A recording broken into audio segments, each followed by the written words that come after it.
नमस्कार।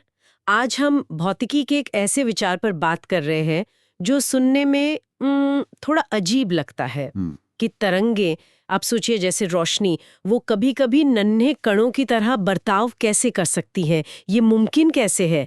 हमारी ये चर्चा आधारित है एक स्रोत पर जिसका शीर्षक बंगाली में है तरंगेर कौना प्रकृति ओ एर प्रभाव, यानी तरंगों की कण प्रकृति और इसके प्रभाव।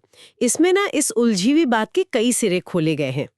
तो आज हमारा इरादा है इस स्रोत से मुख्य बातें समझना और जानना कि तरंगों का ये दोहरापन, कभी लहर कभी कण, ये इतना जरूरी क्यों है। चलिए इसकी तह तक चलते हैं। स्रोत की शुरुआत में ही विद्युत चुंबकीय तरंगें, कृष्णिका विकिरण और प्रकाश वैद्युत प्रभाव जैसे टॉपिक हैं। ये वो शुरुआती चीजें हैं जो हमें दिखाती हैं कि कैसे तरंगों में कणों वाले गुण हो सकते हैं। तो ये सब शुरू कहाँ से हुआ? वो कृष्णिका विकिरण वाली पहेली से। हाँ बिल्कुल। ये कहानी असल में शुरू होती है गर्म चीजों से निकलने वाली रोशनी से। देखिए, क्लासिकल भौतिकी ये समझा नहीं पा रही थी कि कोई चीज गर्म होने पर एक खास तरह की ही रोशनी क्यों छोड़ती है और उसका रंग तापमान के साथ क्यों बदलता है। जो हिसाब किताब था वो मेल नहीं खा रहा था। खासकर जब वेवलेंथ छोटी होती थी, वहां तो गड़बड़ हो जाती थी। अच्छा, मतलब थ्योरी और प्रैक्टिकल में फर्क आ रहा था। हाँ, बहुत ज्यादा। यहीं पे फिर मैक्स प्लैंक ने 1900 में एक बहुत ही क्रांतिकारी, कह सकते हैं मजबूरी में अपनाया गया विचार दिया कि ऊर्जा जो है वो लगातार नहीं बहती, बल्कि छोटे छोटे निश्चित पैकेट में निकलती या सुखी जाती है।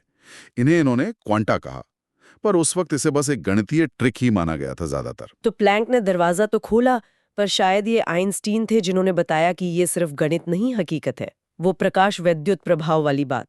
बिल्कुल, प्रकाश वैद्युत प्रभाव वो एक और पहेली थी।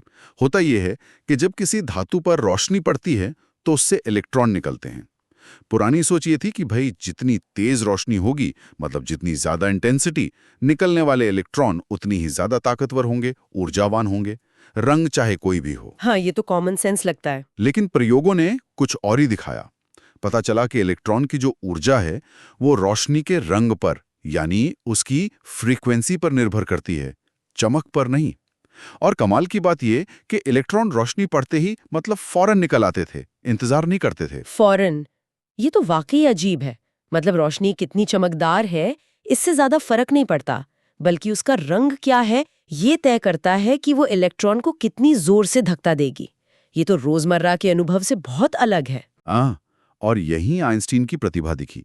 उन्होंने प्लैंक के क्वांटा वाले आइडिया को गंभीरता से लिया।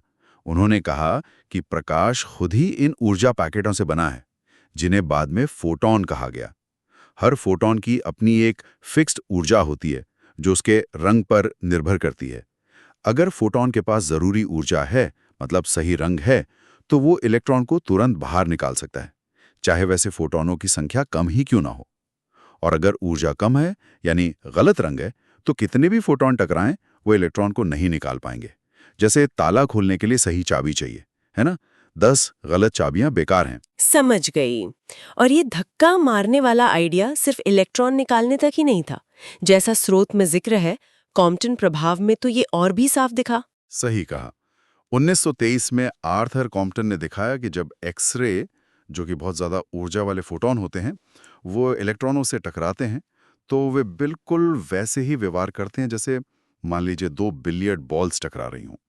एक्सरे फोटॉन अपनी कुछ ऊर्जा और मोमेंटम इलेक्ट्रॉन को दे देता है और खुद कम ऊर्जा के साथ, यानी लंबी वेवलेंथ के साथ, अलग दिशा में चला जाता है। बिलियर्ड्स बॉल्स की तरह, मतलब सीधा सीधा टकराव। हाँ बिल्कुल। ये टकराव इतना साफ था, इतना कण जैसा था कि इसे प्रकाश के कण स्वरूप का एक सीधा प्रत्यक्ष सबूत माना गया। यहाँ सिर्फ ऊर्जा का लेन-देन नहीं था, ये कणों जैसा टकराव था। तो कृष्णिका विकिरण, फिर प्रकाश वैद्युत प्रभाव और अब ये कॉम्पटन प्रभाव, ये सब एक ही कहानी कह रहे थे। स्रोत में एक्सरे विवर्तन और युग्म उत्पादन का भी जिक्र है। क्या वो भी इसी पहेली के हिस्से हैं?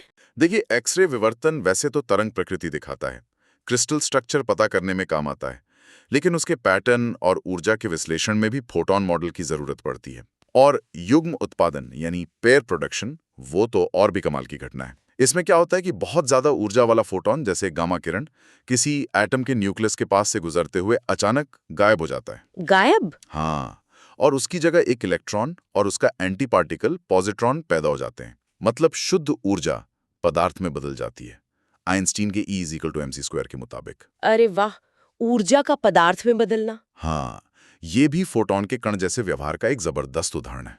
तो हमने देखा कि प्रकाश और दूसरी विद्युत चुंबकीय तरंगें जो हमें आमतौर पर लहरें लगती हैं, वो कुछ खास स्थितियों में छोटे छोटे ऊर्जा के पैकेट यानी फोटॉन की तरह बर्ताव करती हैं। इसका असली मतलब क्या निकालें फिर? क्या प्रकाश की दोहरी पहचान है? दोहरी पहचान कह सकते हैं, हाँ। ये तरंग कण द्वैत यानी वेव पार्टिकल ड्युअलिटी, ये सिर्फ कोई अजीब सी बात नहीं है। ये क्वांटम मैकेनिक्स की आप कहिए बुनियाद है। इसने हमारे ब्रह्मांड को देखने का नजरिया ही बदल दिया। चीजें सिर्फ तरंग या सिर्फ कण नहीं है, वो दोनों हो सकती हैं। ये इस पर निर्भर करता है कि हम उन्हें कैसे देख रहे हैं, कैसे माप रहे हैं। और स्रोत में एक बहुत दिलचस्प बिंदु उठाया गया है आखिर में, फोटॉन और गुरुत्वाकर्षण के बीच का संबंध। फोटॉन और गुरुत्वाकर्षण ये कैसे जुड़ते हैं? और यहीं से एक बहुत गहरा सवाल उठता है। सोचिए, जब फोटॉन, जो क्वांटम लेवल पर कण हैं, ऊर्जा के पैकेट हैं, वो ब्रह्मांड की सबसे बड़ी शक्ति गुरुत्वाकर्षण से मिलते हैं, तब क्या होता होगा? क्या गुरुत्वाकर्षण भी क्वांटाइज्ड है? क्या उसका भी कोई कण है जैसे ग्रेविटॉन? इन सवालों पर सोचना हमें पदार्थ, ऊर्जा, स्पेस टाइम, शायद क्वांटम गुरुत्वाकर्षण की हकीकत के और करीब ले जा सकता है। ये आज भी भौतिकी के सबसे बड़े अनसुलझे सवालों में से एक है।